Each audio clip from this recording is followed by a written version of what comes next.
नमस्कार मित्रांनो. तुम्हाला माहीत असेल की आपल्या मालाड पश्चिम विभागात मारवीपासून ते मडपर्यंत रोडचे काम चालू आहे, काँक्रीट रोडचे. आणि सदर रोडचं काम चालू असताना त्या ठिकाणी ज्या पद्धतीने प्लान मंजूर झालेला आहे, म्हणजे 90 फीट रोड रुंदीकरण व्हायला पाहिजे, परंतु ते होत नाही आहे.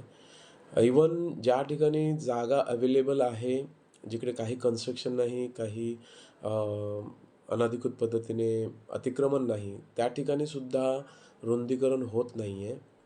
जेवढा रोड आहे, तेवढाच रोड घेतला जातोय आणि त्याच्यामुळे पुढेसुद्धा आपल्याला त्रास होणार आहे.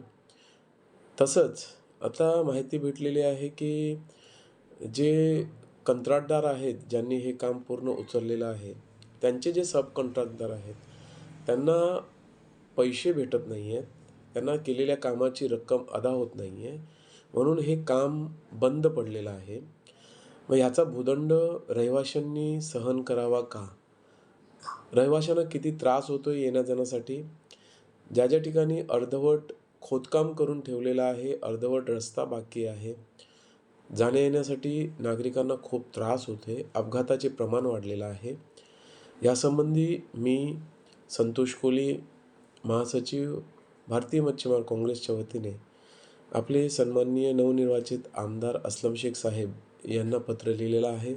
तसंच मुख्य सचिव महाराष्ट्र शासन, तसेच आयुक्त महानगरपालिका, पी उत्तर विभाग सहाय्यक आयुक्त यांना पत्रव्यवहार केलेला आहे.